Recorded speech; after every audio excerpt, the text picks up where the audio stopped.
perguntar daqui a pouco. E essa laicidade, essa situação limite que o Paulo Freire fala, é uma situação em que as pessoas elas precisam se mobilizar para poder fazer alguma coisa contra algo que está acontecendo. É temática verdade. Ah, sim. Colocar em pé, é melhor? Tá. E aí, gente? Fica à vontade. E aí, gente, essa situação limite, ela pode ser pensada na temática religiosa, porque a gente sabe que é uma temática sensível, é uma temática que gera polêmica em sala de aula, mas, ao mesmo tempo, a gente não pode ficar sempre ocultando ela de sala de aula, ou, assim, fazendo vista grossa para aquilo que está acontecendo. E aí, a gente tem, basicamente, né, a laicidade francesa, que inspira muitas pessoas, porque parte daquele princípio republicano, né? E essa laicidade francesa, como vocês que já são da área do ensino religioso, acredito, devem saber, é uma laicidade que impõe que não se pode discutir nenhuma temática religiosa dentro da sala de aula. Então, a gente está acompanhando agora a questão dos muçulmanos lá na França, né? E como que está sendo feita uma série de proibições deles não poderem usar a badaia, não poder usar, não poder se vestir nas escolas, nada, um símbolo. Por quê? Porque a laicidade francesa, ela propõe que a escola é um espaço que não deva ter nada que for referente à religiosidade. A religiosidade tem que estar no campo privado, não no público. Ok. Por outro lado, nós temos uma laicidade aqui no Brasil, né? E assim, eu não sei se todo mundo vai concordar, que a gente chama de laicidade brasileira. E que tipo de laicidade é essa aqui no Brasil que nós temos? É uma laicidade que a gente se diz laico, mas, ao mesmo tempo, pessoas que têm religião de matriz africana ou alguma religião que não seja católica e evangélica, elas são tratadas de forma preconceituosa, elas são tratadas de forma intolerante em sala de aula ou nos espaços. Ou seja, por mais que essa religiosidade, por mais que essa laicidade aqui no Brasil, ela seja uma laicidade que não proíbe, que deixa, por exemplo, que não é igual a francesa, que você não pode discutir religiosidade em sala de aula, ela ainda deixa muito a desejar. E por que ela deixa muito a desejar? Porque ela continua violentando outras religiões. Então, se você pode colocar um símbolo católico, você pode colocar uma cruz na sala de aula, mas você não pode colocar um símbolo que seria, por exemplo, da Umbanda. Você não pode fazer isso, né? E que aí, dentro dessas vertentes também que tem a questão da religiosidade evangélica, ela é um pouco mais tolerável, porque ela está dentro do cristianismo, mas nós temos outras também. Por exemplo, os testemunhos de Jeová, eles não comemoram aniversário, Natal, nada. E quando eles se manifestam, eles também são alvo de preconceito. Festa junina não participa, é mandado para a biblioteca. Então, tem uma série de questões aí que a laicidade brasileira ela não resolve. Ela só oculta o que está acontecendo. Ela faz vista grossa. Pensando nessa situação limite, então, a gente propôs um experimento com outro tipo de laicidade. E a gente vem chamando esse outro tipo de laicidade mediadora. O que é essa laicidade mediadora? A laicidade mediadora é uma laicidade entre o professor, entre a escola, ela assume uma postura diante de algum ato de intolerância religiosa. Ela cria espaço para que a diversidade religiosa aconteça, para que as pessoas se respeitem mutuamente. E no caso do nosso grupo, do nosso projeto, o nosso projeto é voltado para a educação de EJA, e que é uma educação que também tem que ser pensada em relação ao ensino religioso. Né? Por quê? A EJA, ela sempre assim, ela tem esse espaço subalterno, né? Então, o que sobra fica para a EJA, é menos professor, é professor de outra disciplina que está dando ali aquele tanto de matéria, nem é formado, mas para ele já pode. Então, por mais que essa discussão ela parta da EJA, e eu vou mostrar o experimento aqui, isso tem que ser pensado como um todo, né? A postura de nós, professores em sala de aula, tem que ser uma postura que quando houver um conflito religioso, a gente consiga mediar, a gente consiga, olha, peraí, vamos lá então, vamos retomar. A partir disso, a gente vai conseguir ter esse respeito mútuo. E aí, eu vou mostrar esse experimento, e ele aconteceu, você pode colocar maior, vou apresentar? Esse experimento ele aconteceu na escola municipal, lá de Contagem, com o Kleber Pacheco, e foi com uma turma de EJA do primeiro segmento. Então, era turmas de jovens, adultos que estavam sendo alfabetizados. Era uma turma composta por mulheres, majoritariamente mulheres negras, poucos homens, mas é uma outra característica da EJA também. A EJA ela tem, de forma predominante, pessoas pessoas negras, né? E a gente sabe que é todo um processo que aconteceu de negação de direitos das pessoas negras ao estudo, né? Tem uma discussão que eu não vou entrar, porque é mais ampla. E aí, como que aconteceu essa mediação? Primeiro, nós não chegamos na sala de aula falando assim, olha, hoje nós vamos ensinar para vocês o que é laicidade mediadora, ou nós vamos ensinar para vocês como vocês têm que aprender a tolerar a religiosidade do outro. Não. Por quê? Porque na EJA, a gente está lidando com pessoas que são mais velhas e pessoas que já tiveram o direito negado de tudo. Direito à educação, direito à saúde, a tudo eles tiveram o direito negado. Então, se a gente chega lá com uma postura muito rígida, eles vão pensar que a gente está querendo tirar mais um direito deles, que é o direito de escolha de religiosidade. Então, na EJA, esse assunto ele é ainda mais sensível, né? Porque são pessoas que, por meio da religião, muitas vezes, tiveram a sua identidade construída ou reconstruída diante de uma sociedade que nunca deu oportunidade, que nunca se atentou ao que ela necessitava. Então, eu vou até fazer um spoiler aqui, mas eu já vou contar para vocês uma coisa, um caos, a gente chama de caos, né? Que aconteceu durante essa nossa ida na escola. Então, beleza, vocês sabem que a gente não chegou lá com a Bíblia na mão falando, olha, nós vamos agora ensinar vocês sobre intolerância religiosa, não. Mas a gente chegou, né, se apresentou. E uma particularidade da EJA é que você, não só da EJA, mas principalmente na EJA, é que você precisa criar uma conexão com esses estudantes, porque eles geralmente são mais fechados mesmo. Porque se você chega lá falando assim, eu sou doutor nisso, naquilo, eu sou da Faculdade Federal de Minas Gerais, ou de qualquer outra, eles já vão se fechando, porque eles vão pensar que eles não têm nada a mostrar para a gente, que é de cima para baixo, que a gente vai falar com eles, eles vão ter que fazer uma postura de subordinado, né? E não era isso que a gente queria. Então, a gente fez uma roda de conversa e nós buscamos pontos em comuns com esses estudantes da EJA. Então, por exemplo, eu tive uma avó, né, analfabeta, que o sonho dela era aprender a ler. Isso é um ponto em comum com eles, porque eles estão ali aprendendo a ler. E a gente tinha outras pessoas no nosso grupo de extensionistas que também tinham alguma ligação com a EJA. Então, a gente contou nossa história, a gente mostrou, nos abrimos para eles eles se abrissem com nós. E aí, a partir disso, a gente falou com eles que a gente ia fazer esse experimento. E que experimento foi esse? O experimento de mostrar a prática, a Páscoa como uma prática multicultural. E aí a gente foi conversando com eles, aquilo tudo, eles contando a história deles, e a gente tentando entender qual que era a religiosidade deles. Então a gente perguntava, por exemplo, a gente aos poucos ele perguntando, mas e para você, o que a religião significa? E aí muitos contavam que veio do norte de Minas, que a religião mudou depois que chegou em Belo Horizonte, porque que era católico lá, e depois quando chegou aqui virou protestante ou de uma outra religião. E a gente foi buscando, então, entender qual que era a crença majoritariamente ali daquele grupo. Dentro disso, o que aconteceu foi que a gente teve alguns relatos que são típicos da EJA. Que relatos são esses?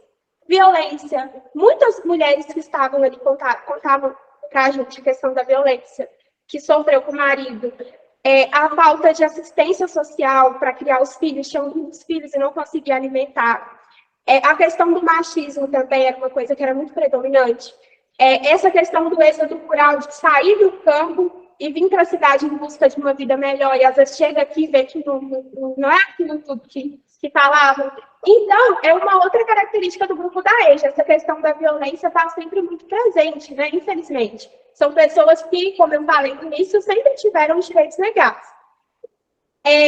Dentro desses relatos, não vai dar tempo de eu contar todos, mas um chamou a atenção da gente, porque ele resume bem, foi o caos do jacaré. A gente está chamando assim por enquanto, mas é só para gerar falar assim, que caos do jacaré? O que é isso? Gente, dentro desse contexto de violência, tem uma estudante lá da EJA, o nome dela é Janete, e ela contou para a gente uma situação que ela viveu. Que situação foi essa? A Janete, ela tinha 8 irmãos e ela morava com o pai e com a mãe. Qual era o contexto familiar da Janete? O pai dela, ele era alcoólatra, ele era etilista, ele tinha um vício ali. E ele, numa tentativa ali, talvez, a gente sabe que o álcool ele acaba gerando, às vezes, essa questão da violência, batia na mãe, batia nos filhos, e era uma situação muito difícil, porque eles não conseguiam comer, assim, ter alimento suficiente. Então, era sempre aquele ditado, vou vender o almoço para comprar a janta. Dentro dessa situação de violência e de desnutrição, o pai da Janete morre de cirrose. E o que acontece nesse contexto? Muitos poderiam pensar assim, não, que bom, né? Porque a mãe apanhava e os filhos apanhavam. Mas vai acontecer o oposto. A mãe da Janete, ela não vai conseguir lidar com essa frustração de ficar com a filha dela, de ficar com os filhos sozinha, e ela vai começar a beber também. Então, ela vai reproduzir um comportamento do marido dela. Beleza. E aí, a Janete, em uma sexualização precária, infantil, ela acaba engravidando muito nova, e aí ela tem que deixar o filho dela com os parentes e ir trabalhar. Ela começa a trabalhar na casa do rádio, lá em Belo Horizonte, e aí ela trabalhava com uma família, e nessa família era o seguinte, ela não podia estar no mesmo ambiente que eles quando ela estava limpando. Então, se estava na sala, ela não podia ir na sala. Ela estava assistindo TV, ela tinha que limpar tudo, e só depois que ele saísse, ela podia ir lá. Ok. Eu estou contando para vocês que ela tem uma trajetória de dificuldade para conseguir se alimentar mesmo. Aí teve um dia que a Janete chega na casa dela e tá o primo, os amigos, os tios, todo mundo lá fazendo um churrasco, comemorando. E ela falou assim, gente, o que é isso?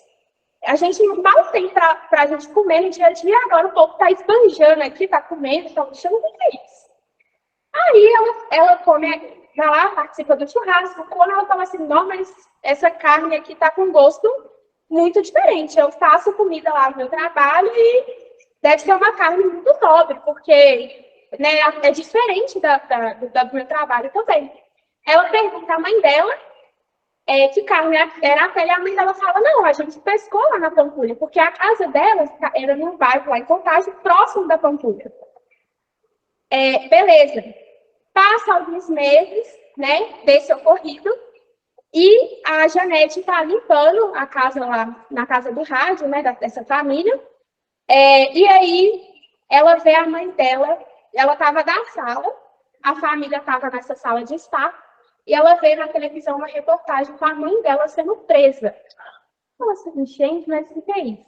Naquele desespero, naquele choque, a Janete entra nesse lugar que ela não poderia entrar, porque a família estava ali, e fala, é a minha mãe. E ela tem um choque tremendo. E aí eles viram para ela e falam, você está despedida porque aqui não pode ficar uma pessoa de má índole, né? Se a mãe é assim, a filha é quem dirá. ela também não liga muito, porque ela quer entender a situação, então ela vai correndo para casa. Né? Imagina o desespero dela no ônibus, né? Aquela ansiedade, um tempo que parece que nunca passa, mas aí tudo bem. A Janete chega em casa e ela descobre que aquela carne que ela comeu lá, que eu falei com vocês um tempo atrás, era a carne de jacaré. E como que a mãe dela conseguiu essa carne? Ela tinha alguns amigos que trabalhavam no zoológico de Belo Horizonte, e aí eles fizeram todo um trâmite lá e levou essa carne para ela, justamente por saber da condição dela de fome dos filhos. E aí a mãe dela vai ser acusada de vender o couro do jacaré, porque para eles ela não tinha matado o jacaré para comer. Imagina só, o couro vale muito. Aí vai vender para comer, vai matar para comer? Óbvio que não. Para eles, a mãe da Janete tinha vendido o couro. E o que eles fizeram com o couro? A família da Janete tinha jogado o couro dentro da fossa. Mas a polícia nunca conseguia encontrar esse couro dentro da fossa. E aí, um dia, né, o irmão dela, que sempre subia na árvore para poder esconder da polícia, né? Ele vê que os policiais nunca chegam fundo o suficiente, porque já tinha um tempo, né, que estava acontecendo essa investigação. E aí, ele decide, então, descer lá no dia que a polícia fosse para poder pegar o couro, para achar esse couro. E ele consegue achar o couro do jacaré, e aí, então, ele comprova a inocência da mãe. Mas vocês acham que acabou por aí, gente? Vocês acham que a mãe dela foi inocentada e aí pronto? Não, os vizinhos começaram a fazer chacota. Começaram a tratar a mãe dela como bruxa e faziam charge da bruxa no caldeirão e as 8 crianças em volta. Começaram a chamar a Janete de mulher da mãe que matou o jacaré, então ela não tinha mais nome. E uma série de violências. Saía na rua, era massacrada, né, pelos vizinhos que insultavam. Gente, Janete, falei com vocês. Não teve acesso à educação, não teve acesso à saúde, não teve nada. Né? Mal não conseguia comer. Agora ela perde a identidade. Mas onde que Janete reencontra ou reconstrói essa identidade? Em uma igreja perto da casa dela, uma igreja pentecostal. E nessa igreja, eles não tocam no assunto. Lá ela pode ser a Janete de novo. Lá eles não ficam, né, falando sobre essa questão, esse caos desse jacaré. E aí, a partir disso, então, a Janete, que antes era católica, né, ela se torna evangélica, né, passa a frequentar essa igreja. Então, por que eu trouxe esse caos? Porque quando a gente está falando de religião, a gente não está falando só de religião. A gente está falando de uma identidade que os nossos educandos constroem. A religião, muitas vezes, é aquilo que move eles. É uma parte desses estudantes. É uma parte da cultura deles. Até porque eles podem agir de determinadas maneiras ou não agir por conta da religião. Então, o Juarez Daurel, ele tem um artigo interessante que ele traz essa questão da identidade sociocultural, né? E do quanto que isso é importante. Então, por isso que, para nós, a laicidade brasileira, que eu expliquei para vocês, não funciona, e a laicidade francesa também não, porque nenhuma consegue trazer a individualidade da religião e nem tratar essa religião de uma forma respeitosa, que respeite a individualidade desse aluno. Beleza. Então, eu acho que vocês conseguiram entender o motivo do caos. E aí, dentro dessa perspectiva, eu queria trazer um pouco, de forma mais breve, como nós fizemos esses experimentos, então, lá nessa escola. Ô, Lud, pode colocar, pode colocar aqui, ó. Eu falei com vocês que quando nós nos apresentamos para esses estudantes, a gente propôs tratar a Páscoa como uma prática multicultural. E que eles ficaram desconfiados porque eles pensaram que a gente ia ensinar sobre religião, né? Ia acabar ferindo a religião deles. Mas por que a gente trouxe a Páscoa como uma prática multicultural? Porque, primeiro, a gente não pode chegar lá como eu falei com vocês de cara, já falando assim, ó, tudo que vocês construíram está errado, então não é bem assim que funciona. Não, a gente primeiro tem que partir de um diálogo em comum com essas pessoas. E que diálogo em comum é esse? A Bíblia. Ali a gente percebeu que a grande maioria da sala, esmagadoramente, era cristão. Então, a gente partiu da Bíblia. Mas a gente não partiu da Bíblia como uma coisa assim, um relato, uma Bíblia para poder, tipo assim, evangelizar, para catequizar. Não. A gente trouxe a Bíblia como um documento histórico para compreender como que a Páscoa foi usada, como que foi ressignificada ao longo do tempo por determinados tipos de cultura. Então, a Páscoa para os judeus era uma, né? A Páscoa depois lá para os cristãos, depois que Jesus vem, é outra. A Páscoa atualmente é outra. Então, a Páscoa ela foi sendo ressignificada ao longo do tempo. E aí, a nossa primeira aula com eles foi a Páscoa, o Egito e a Bíblia. E aí foi engraçado, né? Porque, tipo assim, eles ficaram, gente, mas como assim, né? Que ligação que tem essa? E aí a gente mostrou, pode estar mostrando aqui? A gente primeiro quis trazer uma perspectiva de mostrar onde que fica o Egito. Por quê? Pode passar. Por quê? Porque existe ainda essa ideia de que o Egito não está na África. Por quê? Porque tudo que é de bom não está na África, né? A ideia é essa.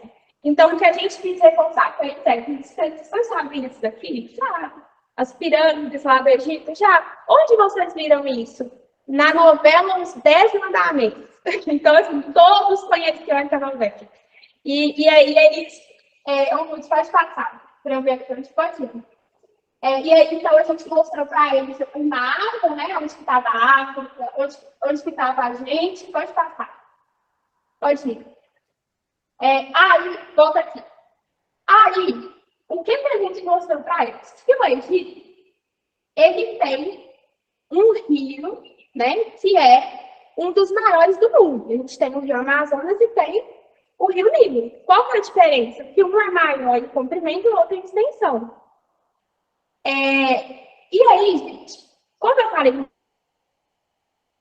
ou pode passar, muitos vieram do norte. Então, a gente quis valorizar muitos dos ensinamentos que eles já tinham. Pode passar. Pode. Que ensinamento era esse? Eles sabiam o que era a falta de um rio, gente. Porque lá no norte de Minas, o clima é semiárido. No Egito, o clima é árido. Então, é parecido. E eles sabem como que o rio é importante para poder fazer a manutenção de vida naquele local. Então, esse foi o primeiro ponto em comum que a gente trouxe. Pode passar o vídeo. Aqui, ó. Pode passar, porque a gente não vai entender. Pode. Beleza. Um outro ponto em comum. Quase todos da sala, eles já tinham tido essa vida mais rural, como eu falei com vocês. Então, uma segunda identificação que gerou foi a questão da agricultura de irrigação. Porque eles conheciam, pode passar, eles conheciam as ferramentas, pode passar, o xarife, né? Só não era o mesmo nome, mas eles falaram, olha, eu já usei isso daí também. Então, vocês estão vendo que primeiro a gente está gerando uma identificação antes de falar da Páscoa, mas a gente vai chegar lá. Pode ir, Ruth? Pode? Tá, beleza. Aí teve um estudante que falou com a gente assim, olha, professora, o rio é muito importante. Por quê? Porque quem planta, colhe. Agora, quem não planta, não come. Né? Quem planta, colhe, quem come, e quem não planta, não tem quando a gente está morando na roça.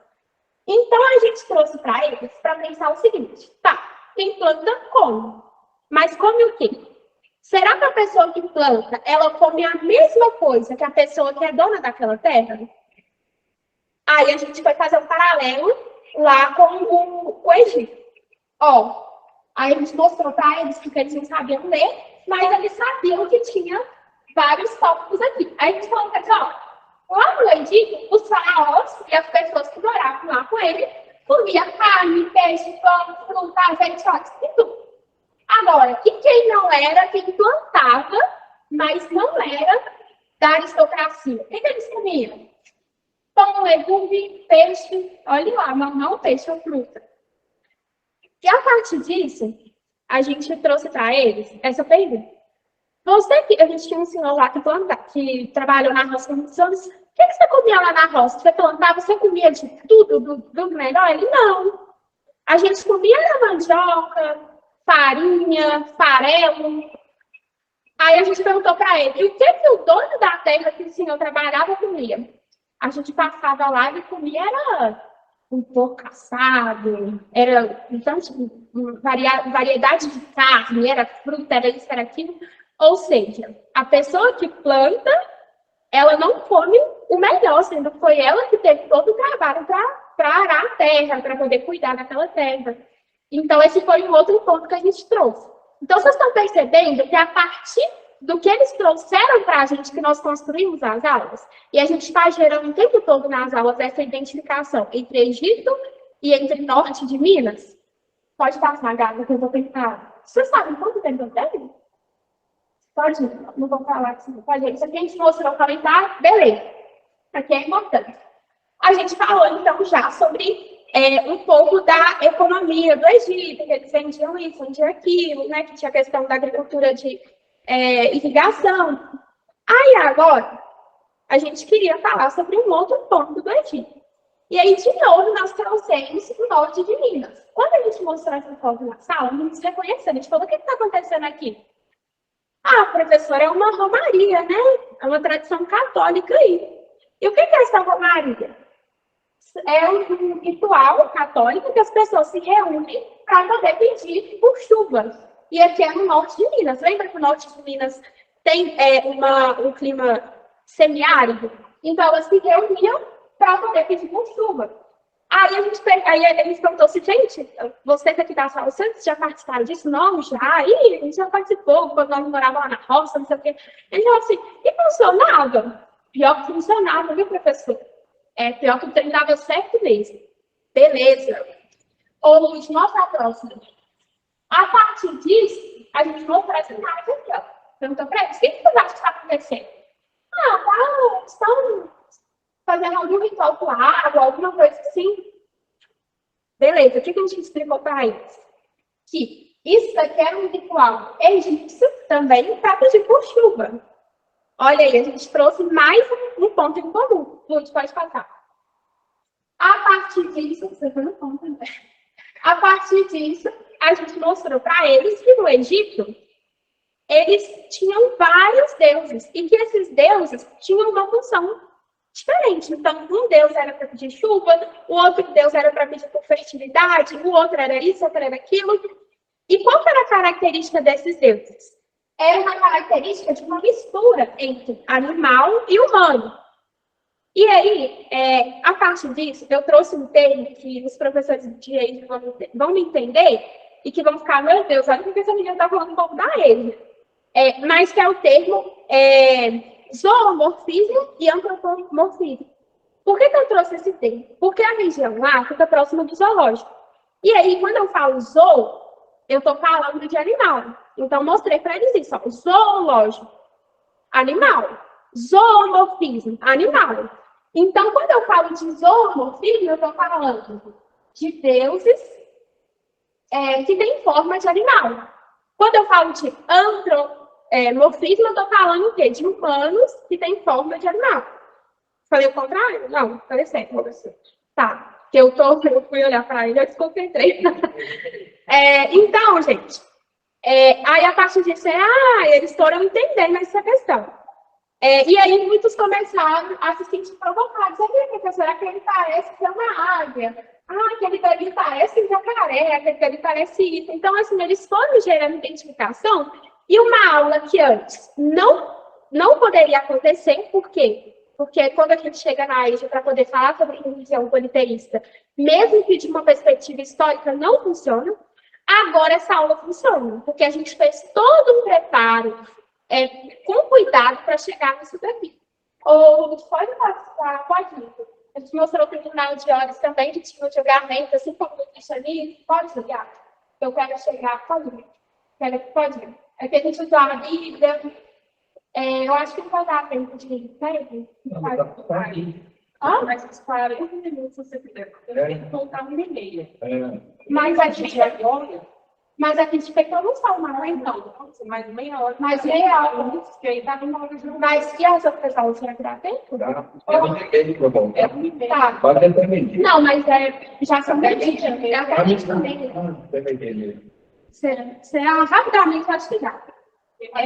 Porque isso é importante, né? E aí, como que a gente foi usando a Bíblia? Então, a gente foi usando a Bíblia como um documento histórico. Então, aqui a gente mostrou para eles uma outra coisa que também é comum para eles. Que coisa que é essa? A questão da concentração de terras, né? Muita gente com pouca terra e poucas pessoas com muita terra. A gente mostrou para eles o seguinte, a gente mostrou um relato lá do José do Egito, que quem aí conhece a Bíblia, vocês são professores de ensino religioso, então vocês devem saber do que eu estou falando. Esse relato, José, ele já é o bambambam lá, né? Já tem a confiança do faraó. E aí, ele tem aquela revelação daquele sonho, de que vai ter um período de vacas gordas e de vacas magras. Então, o que o José do Egito, ele, como administrador ali, ele começa a fazer? Quando chega o período das vacas magras, as pessoas começam a ir até ele e falar assim, José, a gente não tem o que comer, porque está uma seca horrível aqui no Egito. Dá a gente alguma coisa para poder comer. O que ele virava e falava? Cadê? Dá-nos pão, porque será que eles morrer de fome? Aí ele fala, entregai o vosso rebanho e eu vou darei pão em troca. Beleza. Então a pessoa teve que trocar o rebanho por pão. Aí depois, no ano seguinte, aconteceu de novo. A gente não tem nada. A gente não tem nada. O que a gente vai fazer? A gente já não tem a terra para plantar, a gente não tem rebanho. O que a gente faz? A gente só tem a nossa mão de obra e a nossa terra. Aí ele vira e fala, para poder trocar, no outro, não é? Não, tá certo. Apodere-te de nós e de nossas terras em troca de pão. Ou seja, o faraó, ele está cada vez mais concentrando as coisas. Primeiro concentrou o rebanho. Então, enquanto a população está lá morrendo de fome, o faraó pegou o rebanho deles. Ou seja, o faraó vai comer aqueles animais. Eles não, eles vão comer pão. Beleza. Depois, eles não têm mais rebanho. Agora eles vão dar o quê? O corpo e a terra. Então, de novo, o faraó vai começar a concentrar terras. E eles vão ficar com o quê? Com nada, porque eles vão ser escravizados em troca do que comer. E aí, gente, nesse sentido, nós conseguimos mostrar para eles, pode passar, Gata? Pode deixar aí. Nós conseguimos mostrar para eles que isso é uma coisa também que acontece no nosso sistema. Né? Por quê? Porque as pessoas elas não têm assistência e muitas vezes a gente sabe das reportagens que nós temos atualmente que tem a ver com racismo, mas que tem a ver com muitas coisas, a falta de terra, né? O Brasil é muito complexo para a gente poder falar só aqui. E essas pessoas, elas, aqui no Brasil, a gente viu que teve casos de escravidão atual, pessoas vivendo análogo à escravidão. Eles que estavam na roça, né, eles sabiam o valor que uma terra tinha, mas eles não tinham terra. Eles usavam a dos outros, né, a da pessoa lá. Então, a gente conseguiu trazer essa comparação através da Bíblia. Ou a gente pode passar... pode voltar rapidinho. Aí, quando a gente for mostrar isso daqui, a gente mostra para eles que os faraós, eles tinham essa... Eu esqueci o nome, saiu da minha mente agora, mas que eles usavam esse negócio na cabeça como... Oi? Não, cadê os faraós? Para poder se distinguir ao longo do tempo. E aí, eles falam, essa coroa, eles falaram o seguinte, que eles viram lá no filme José do Egito, José do Egito não, os 10 Mandamentos. Então, mais uma coisa que foi gerando identificação. Ou pode passar. Pode ir. Pode. Ali um papinho, pode. Aí a gente mostrou para eles, eles que tanto falaram com a gente sobre os 10 mandamentos, a gente falou para eles assim, ó, aqui nós temos os 10 mandamentos e aqui a gente tem os personagens que interpretam essa novela. Esses personagens eles estão mais próximos das pessoas brancas ou das pessoas negras? Das pessoas brancas. A gente está falando de uma região no Egito, a gente está falando de uma região extremamente quente, né, que seja por sol ou seja por uma questão genética, seria difícil representar esses personagens assim. Não seria, não? Ou o Lúcio pode passar. Aí a gente mostrou para eles a representação da Cleópatra, ou seja, extremamente branca. A gente está falando de Egito, de África. Pode passar, Lúcio. Ah, não. Eu não coloquei, não conheço, então pode voltar, pode voltar. Por que a gente falou isso com eles? Porque a gente vai tratar, foi tratar no local, a questão de Jesus ser representado como uma pessoa extremamente branca, de olho azul, de cabelo escorrido. Então a gente quis mostrar para eles, ó, tem alguma coisa errada. Por que essas pessoas estão sendo representadas como brancas, gente? E aí, a gente teve uma segunda aula, onde, deixa eu só colocar um pouco aqui.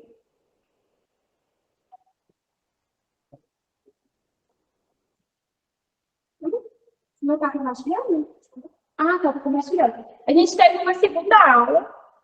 Não está dando eco, não, porque o microfone está ligado, tá? Ah, eu vou. Beleza, não tem problema, não. A gente fez uma segunda aula, então gente, foram 8 aulas ao todo. Então, assim, não é um tema que você consegue abordar com uma aula, com 50 minutos, é um tema que é muito amplo e muito complexo. E essa aula foi para falar com eles o seguinte: na aula sobre a Páscoa, então, a gente viu aquela representação, e o que a gente mostrou para eles também naquela aula? Que, por conta dessa escravidão, que o povo deles, eu tenho 15 minutos, tá? Então não vai dar tempo. Que por conta da escravidão que o povo deles teve, eles não conseguiram, eles se tornaram escravizados. E qual que foi a forma, segundo a Bíblia, dessas pessoas conseguirem a liberdade? Foi através das 10 pragas. Então, segundo a Bíblia, Deus mandou as 10 pragas, e a última das pragas era... São 7? Falei, tá? São 7. E a última das pragas era... Isso, a morte dos primogênitos. O que eles tinham que fazer? Quem era lá do povo de Israel tinha que fazer uma cozinha lá na porta, para quando o anjo do cordeiro passasse, o sangue do cordeiro, para quando o anjo de Deus passasse, o primogênito dessa pessoa não cedou. E quando eles acreditavam naquilo, todos eles fizeram. Eles eram escravizados nesse momento. Lembra lá que eles tiveram todas as terras perdidas por conta do momento de seca que viveu? Beleza. Aí agora, gente, o que vai acontecer? O faraó que não acreditava, o filho dele morreu. E aí ele vai, finalmente, então, tá, então liberta esse povo aí. E aí a Páscoa para os judeus, ela vai ser vista nesse momento como a passagem de Deus pelo exílio, por conta de Deus ter passado para libertar o povo dele da escravidão. Mas aí, depois, a gente vai ter a Páscoa cristã, que vai ser diferente. E aí, nessa aula, então, e aí eu não vou ter tempo de mostrar ela igual a gente mostrou, por conta que falta 15 minutos ou menos, essa aula, então, a gente vai fazer um compilado de mostrar para eles a mesma coisa, onde que fica Roma, qual que é a ligação de Roma e da Palestina, e a gente coloca no slide lá, mostra como que era a cultura romana, a mesma ideia do politeísmo, do mito fundador de Roma, vai mostrando esses aspectos históricos e a dominação que Roma vai exercer ali, vai virar aquele grande império. E aí, a partir disso, então, onde Jesus nasce é dominado pelos romanos, e essa dominação romana eles têm que pagar um imposto, e aí a gente vai mostrando por meio da Bíblia, né, por exemplo, que alguns dos apóstolos eles eram cobradores de impostos, né, tinha de tudo ali nos apóstolos de Jesus. E aí a gente vai mostrando nesse slide como que a questão do cristianismo, a perseguição do cristianismo, ela tinha um aspecto político e não religioso. Por quê? Porque, primeiro, que quando você está falando de uma religião politeísta daquela época, não tinha problema o imperador, qualquer pessoa que está ali como dominante ser adorada. Agora, quando você está falando daquela proposta que Jesus traz no cristianismo, você adorará somente ao Pai, somente ele servirá. Então, você não pode adorar o imperador. Tem essa primeira questão. Tem outra questão, a questão da escravidão, né, da escravização das pessoas. Não era uma coisa que que para a doutrina cristã era válido. Então, a gente está mostrando nessa aula como que a questão da perseguição do cristianismo foi político e como também que liberar o cristianismo, né, lá no Concílio de Trento, quando vai aprovar o cristianismo para ele ser uma religião oficial do Império, como que isso também foi uma estratégia política. E aí a gente vai mostrar como que durante esse processo foram incorporadas várias datas religiosas das culturas politeístas. A gente vai mostrar para eles. Ele não ficar assustado. Eu não vou ter tempo de mostrar aqui como que a gente fez, mas foi essa mesma ideia de sempre dialogando com eles. E aí a gente vai ter um terceiro tema, né, que foram 8 aulas ao todo, que a gente vai mostrar para eles a questão da reforma protestante, né?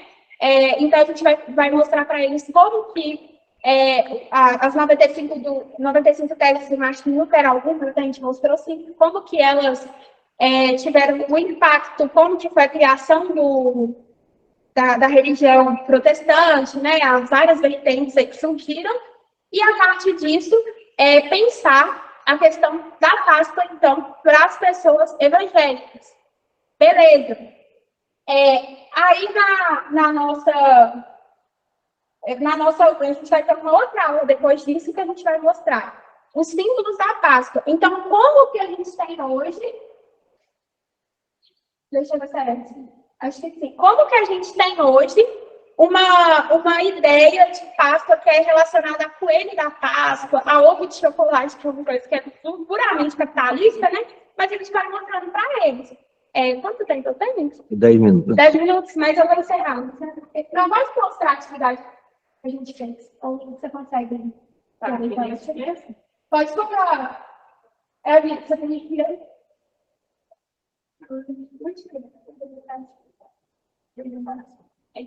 Aí a gente foi mostrando para eles, ou a gente pode passar aí rapidamente. Pode ir.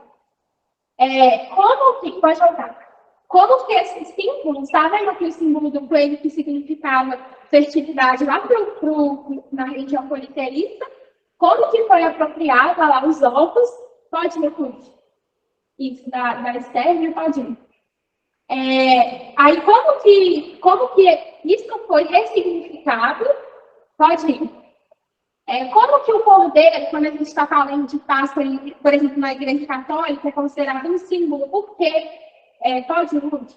O sino, né? Porque na Igreja Católica tem essa questão do sino, quando vai fazer aquela missa de Páscoa, toca o sino, né? Pode ir. O pão e o vinho, comer o corpo de Cristo, beber o sangue dele, pode. O domingo de Ramos, que a gente também trouxe na nossa aula para poder ilustrar aquela parte que fala assim, vai vir um rei aí. E aí o povo tudo lá com as palmeiras, os ramos lá, e aí Jesus vem todo humilde, né? Então, vira um símbolo, pode ir. A questão da vela também, que é muito usada no catolicismo. E a questão do peixe, né? Que a gente, em algumas religiões, só se come peixe durante esse período aí da quaresma, né? Esse período que antecede a Páscoa. Ou já acabou, né? Beleza, eu passei bem rapidamente. E aí, depois disso, a gente fez uma atividade com eles, como eram alunos que estavam aprendendo a ler, a gente fez uma atividade que eles tinham que escrever uma frase relacionada a alguma ideia que eles tiveram sobre Páscoa. Então, assim, eles tinham lá que trazer por exemplo, o peixe para ele, o que significa? Ele poderia fazer uma frase explicando o que significa, com esses símbolos da Páscoa, né? E aí também a gente fez como se fosse uma atividade que tinha 2 colunas, e aí numa coluna estava escrito o nome e na outra ficava escrita a imagem. Aí eles tinham que enumerar também para trabalhar essa questão da alfabetização com eles. Oi? Colocou. Essa atividade aqui, ó. Tá vendo que gracinha eles fazem então na sala, para vocês terem uma noção aí dos meninos, né? Dos meninos, que eu tô chamando de meninos. Então, gente, o que eu queria dizer para finalizar aqui? Eu queria dizer que o experimento ele funcionou muito. A gente perguntou para eles depois como que eles se sentiram durante as aulas, como que foi. Eles ficaram maravilhados, falaram que pensam que a gente ia chegar lá falando de religião, tentando impor religião, e não, que eles conseguiram aprender sobre a história sem ter essa perspectiva religiosa, né? Então foi muito interessante. E para finalizar, nós levamos eles no museu. Foi uma visita guiada, ou você não tem aí na imagem do museu? Passa a mãe, entendeu? Ah, tá. A gente levou ele no museu, que é um museu que fica dentro do espaço do conhecimento, lá em Belo Horizonte, na Praça da Liberdade.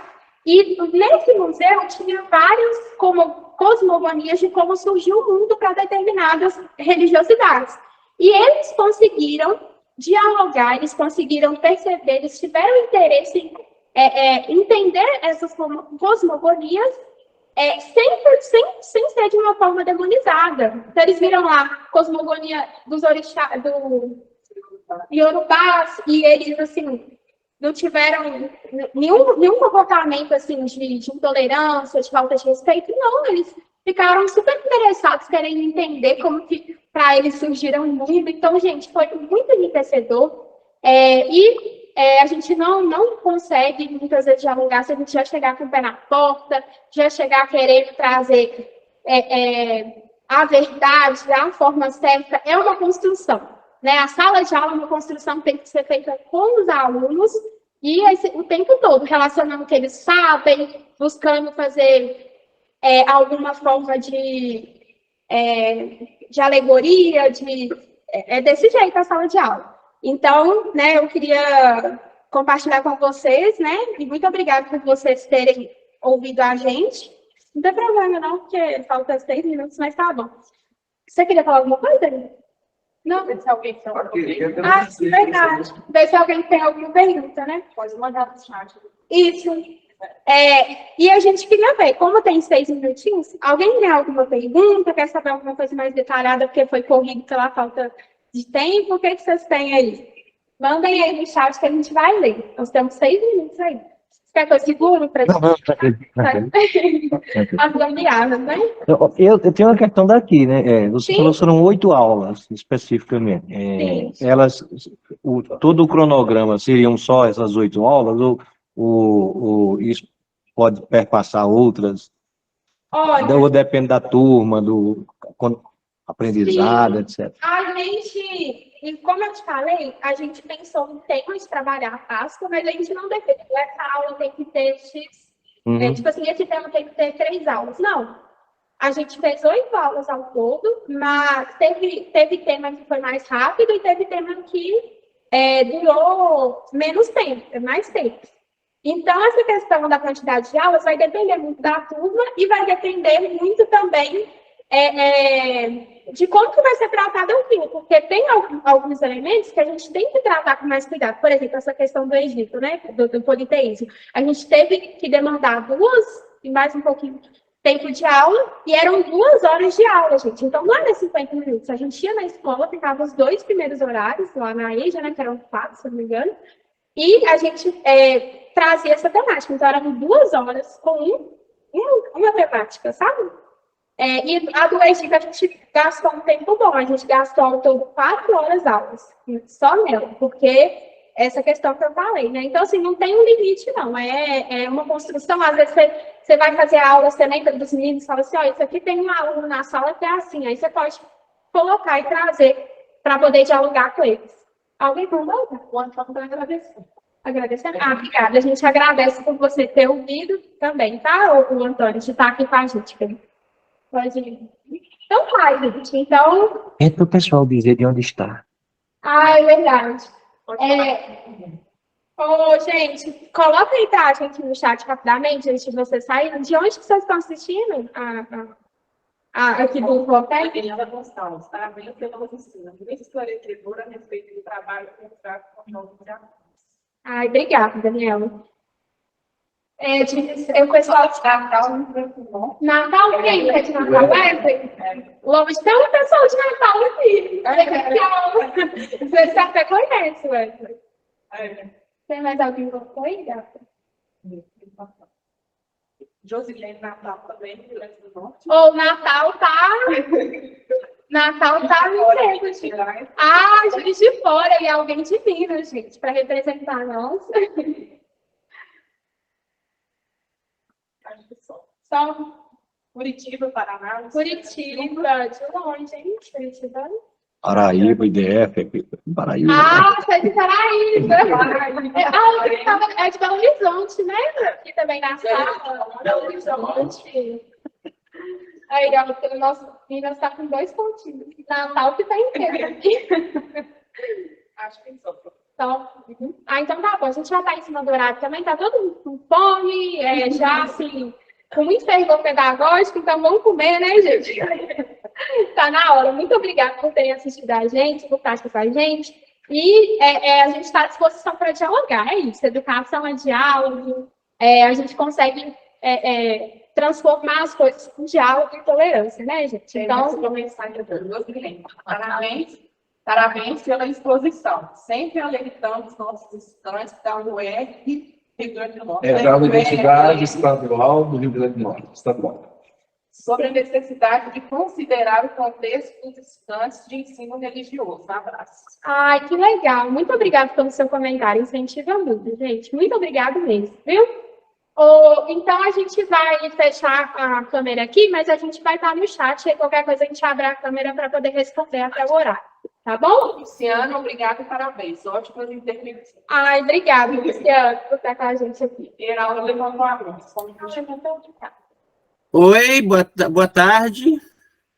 Boa tarde, Geraldo. Tudo bem? Só uma curiosidade, vocês são da Universidade Estadual do Rio Grande do Norte?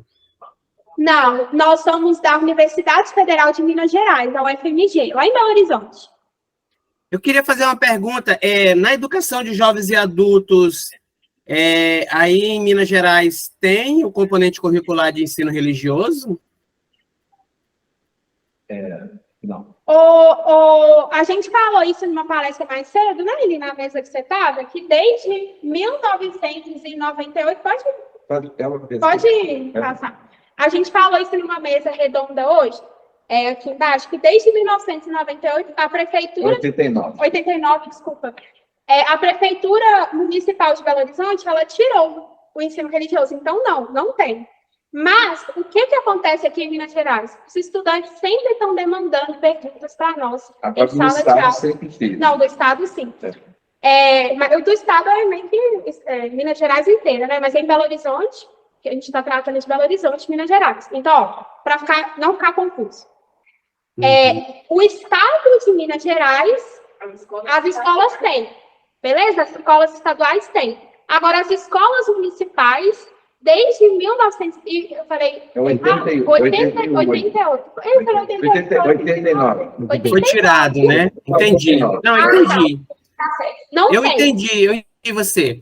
A minha curiosidade é porque eu sou professor aqui onde eu moro, de ensino religioso, e eu venho levantando a bandeira para a gente acrescentar no currículo da educação de jovens e adultos o componente curricular de ensino religioso. Até então, só tem no ensino regular, né? Aí eu venho com uma proposta para a gente implementar esse componente na educação de jovens e adultos, e eu venho encontrando muita resistência.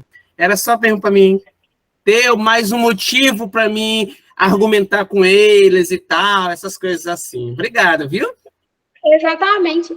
Eli, você não quer deixar seu e-mail? Não quer que se o povo tiver alguma coisa, manda para você. Pode mandar para você. A gente vai mandar o e-mail aí do Eli, que é o coordenador desse projeto que eu apresentei aqui hoje. E a gente está sempre em diálogo com isso também. Por mais que a gente não seja... vai estar no chat o e-mail dele. Por mais que a gente não seja do ensino religioso, nós somos da história, mas é o que você falou, é importante em todas as modalidades, na EJA também, né? E isso, na EJA ainda mais, porque eles... tem essa dificuldade, né, de trabalhar a própria história quando entra alguma coisa religiosa no meio. Então, assim, eu imagino o que vocês passam aí, e os próprios alunos muitas vezes perguntam a gente no ensino fundamental, na EJA, alguma coisa sobre religiosidade. Professora, você acredita nisso, você acredita naquilo? Então, é uma pauta que tem que ser colocada mesmo, viu? Obrigada. Aí a gente deixou o e-mail aí do Eli, e aí se alguém, por acaso, quiser dialogar, tiver interesse no trabalho que a gente faz lá na UFMG, vocês podem mandar uma mensagem para ele, tá bom? Deixa eu só fazer uma correção, porque eu dei a informação errada. Tá. Em Belo Horizonte, não tem ensino religioso, nem no ensino fundamental, nem no ensino fundamental, nem na EJA. No Estado, não tem na EJA, tem só no ensino fundamental, o ensino religioso. Tá? Então, a sua luta, ela é pertinente. Na EJA não tem ensino religioso. A experiência também é de Contagem. Tem ensino religioso para o ensino fundamental lá, mas não tem para EJA. Não tem. Ah, não tem. Então, acho que é isso, né, gente? Tem mais alguma dúvida? Não, né? Então tá. Então tá bom. Obrigada, viu, gente, por nos ouvir. Qualquer coisa, entre em contato aí no e-mail.